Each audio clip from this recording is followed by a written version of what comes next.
ETF index mutual funds నేర్చుకుని stock మార్కెట్లో రాణించాలనుకుంటున్నారా? వెంటనే ఈ నెంబర్కి కాల్ చేయండి.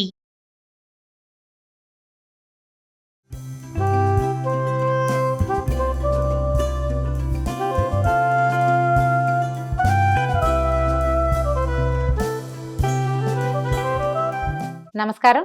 రకరకాల రోటి పచ్చళ్ళు చేసుకుంటున్నాము. మినుముల పచ్చడి చూద్దాం. అయితే మినుముల పచ్చడికి పొట్టు మినపప్పు ఉంటే చాలా బాగుంటుందండి.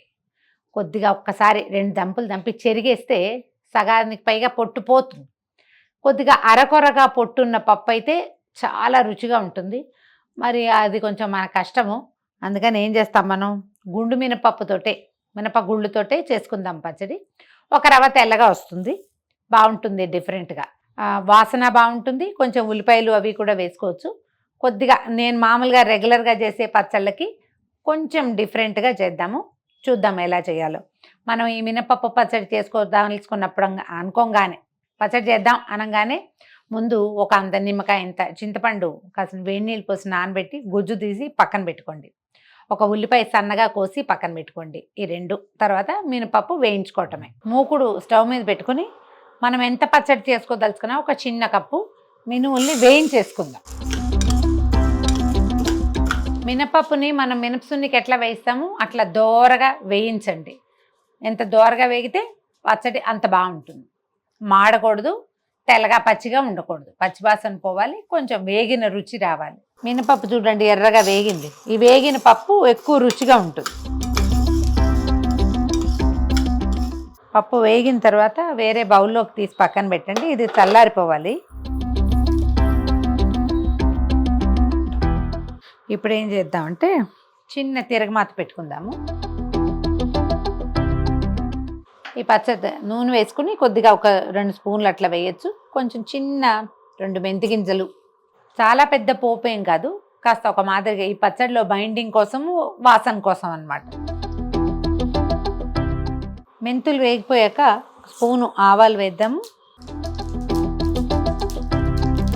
తర్వాత కొద్దిగా ధనియాలు, కొంచెం జీలకర్ర. ఈ వాసన చాలా డిఫరెంట్గా ఉంటుందండి. ఈసారి ఇప్పటిదాకా ఇవి వేయకపోతే ఇది ట్రై చేసి చూడండి. సరిపడా ఎండుమిర్చి, ఒక 10-12 మిరపకాయలు పడతాయి.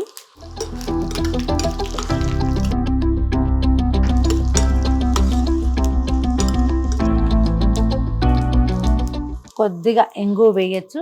మీకు చాయిస్ ఉంటే వెల్లుల్లిపాయలు కూడా వేసుకోవచ్చు, ఇందులో బాగుంటుంది. పోపు తాపిగా వేగిపోనిచ్చి ఒక రెమ్మ కరివేపాకు కూడా వేద్దాము.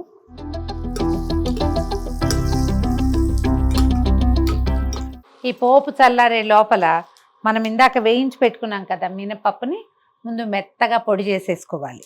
ఒక చిటికెడు పసుపు కూడా వేయచ్చు తాలింపులో. మీరు మిక్సీలో వేసుకునేటట్టయితే కూడా మినపప్పుని గ్రైండ్ చేసేసుకోండి ముందు. తర్వాత మనం తాలింపు వేసి గ్రైండ్ చేస్తే బాగుంటుంది. బాగా వేగింది కదా, నిమిషంలో పొడి అయిపోతుంది. ఇది కాస్త ఎగిరిపోతుంది మినపప్పు. నిదానంగా దంచుకోవాలి. ఈ వేయించిన మినపప్పుని మెత్తగా పొడి చేసుకుని మనం తాలింపు వేచి పెట్టాం కదా, అది ఇందులో వేసేద్దాము. వేడిగా లేదు, చల్లారిపోయింది, వేడిది వేయట్లేదు.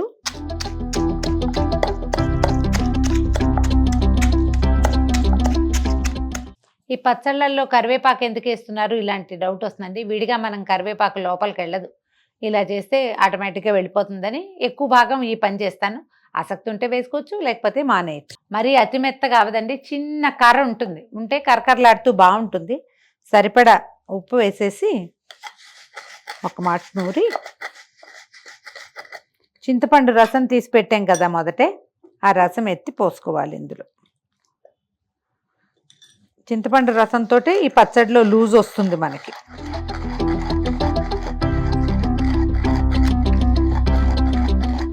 కరకరలాడుతుంది చూడండి, ఎంత బాగుంటుందో. అన్నంలో కలిపితే మహారుచిగా ఉంటుంది. ఉప్పు సరిపోయిందో లేదో చూసుకుని కాసిని ఉల్లిపాయ ముక్కల్ని ఇందులో వేసేసుకుందాం.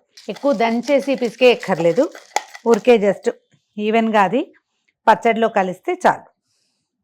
జనరల్గా ఏంటంటే ఈ మినపప్పు పచ్చడి బాగా మెత్తగా అయిందనుకోండి, జిగురు వస్తుంది. మినపప్పుకి ఆ లక్షణం ఉంటుంది. అందుకని అంత శుతిమెత్తగా అలా చేయకుండా కొంచెం బరబరలాడుతూ ఉండేలాగా చేస్తేనే బాగుంటుంది. ఈ ఉల్లిపాయ వేసేసరికల్లా మంచి రుచి వస్తుంది, వాసన ఎక్సలెంట్గా ఉంటుంది. ఇంకొంచెం ఉల్లిపాయలు కావాలంటే ఇంకొక అరపాయ కూడా సన్నగా కట్ చేసి వేసుకోవచ్చు. ఇందులో కొత్తిమీర అంత టేస్టీగా కూర్చోదండి, ఉల్లిపాయ బాగా కూర్చుంటుంది. 2-3 రోజులు నిల్వ ఉంటుంది మ్యాక్సిమం. శీతాకాలం అదే ఇప్పుడు వానలు వచ్చే కాలం కాబట్టి ఇవాళ చేస్తే ఇవాళ రేపు కూడా వేసుకోవచ్చు.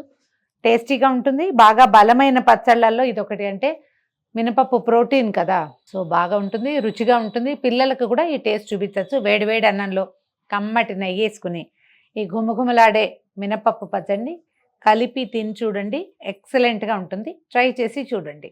ఈ వీడియో కనుక మీకు నచ్చినట్లయితే లైక్ చేయండి, షేర్ చేయండి. మరిన్ని ఇంట్రెస్టింగ్ రోటి పచ్చళ్ళ కోసం సుమన్ టీవీని సబ్స్క్రైబ్ చేసుకోండి.